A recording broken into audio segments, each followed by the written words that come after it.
Oh, yang bilang Pak Ganjar minim prestasi siapa? Ya, paling mereka yang justru minim prestasi. Nah, biar tidak termakan propaganda miring dari para buzzer tentang Pak Ganjar, mari kita bahas ya sederet prestasinya. Kalau boleh dibilang, Bapak Ganjar bagai ketiban durian runtuh. Peribahasa ini mungkin paling cocok untuk menggambarkan perjalanan karirnya.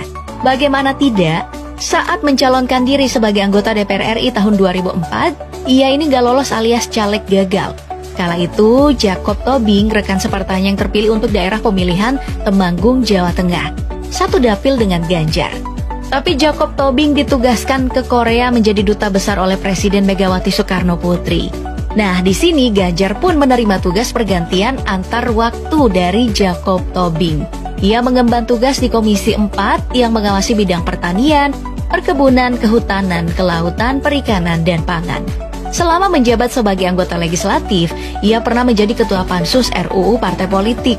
Pernah juga jadi anggota Badan Legislasi DPR RI dan ketua panitia khusus tentang MPR, DPR, DPD, dan DPRD.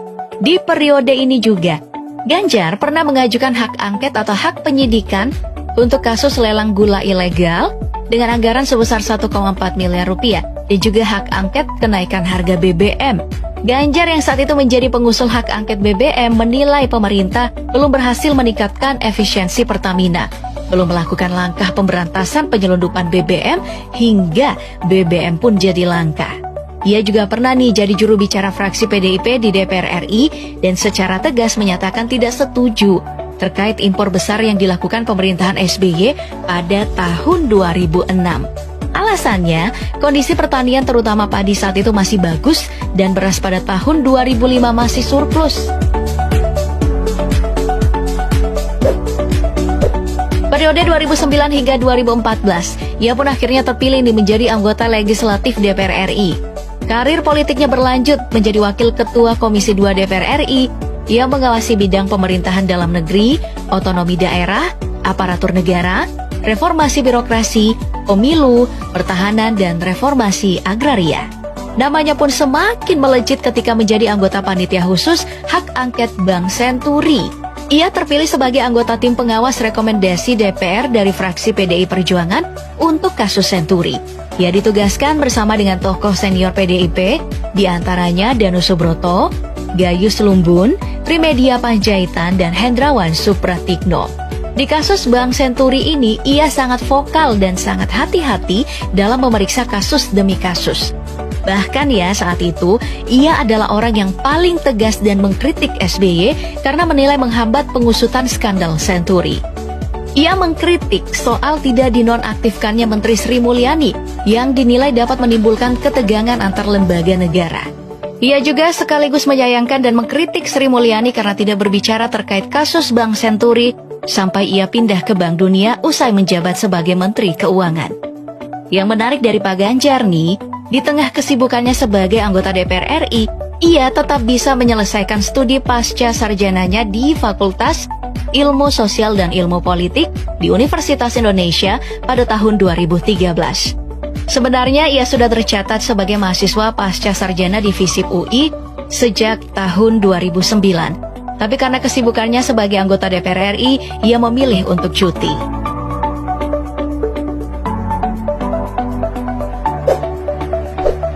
Nah, belum selesai masa jabatannya di DPR RI, Ganjar lalu dicalonkan sebagai Gubernur Jawa Tengah pada tahun 2013.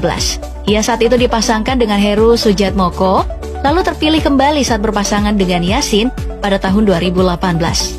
Tagline yang diusung pun keren, "Boten korupsi, boten ngapusi", yang artinya tidak korupsi, tidak membohongi.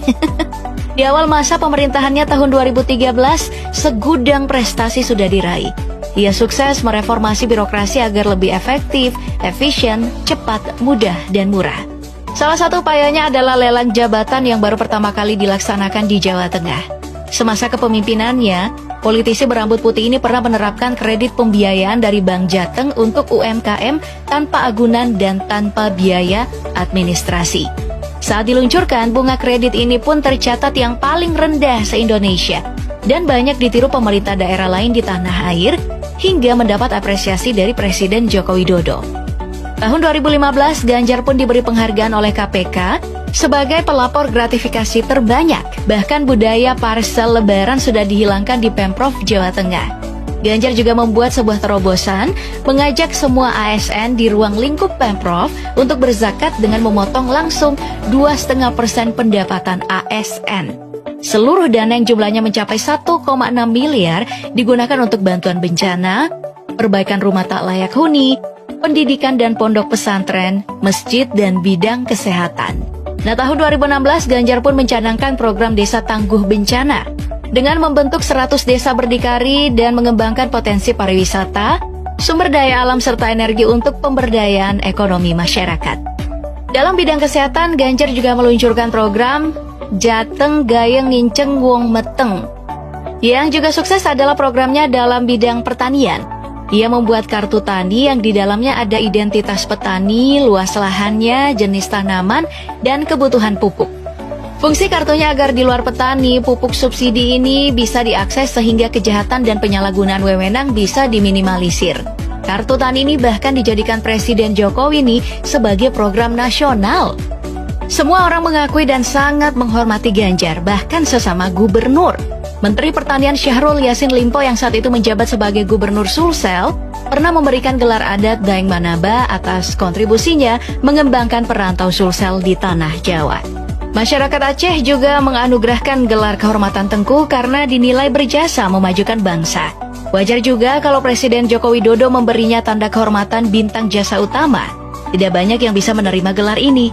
Hanya mereka yang berjasa besar terhadap negara dan bangsa dalam suatu bidang, peristiwa atau hal tertentu berhak untuk mendapat gelar ini.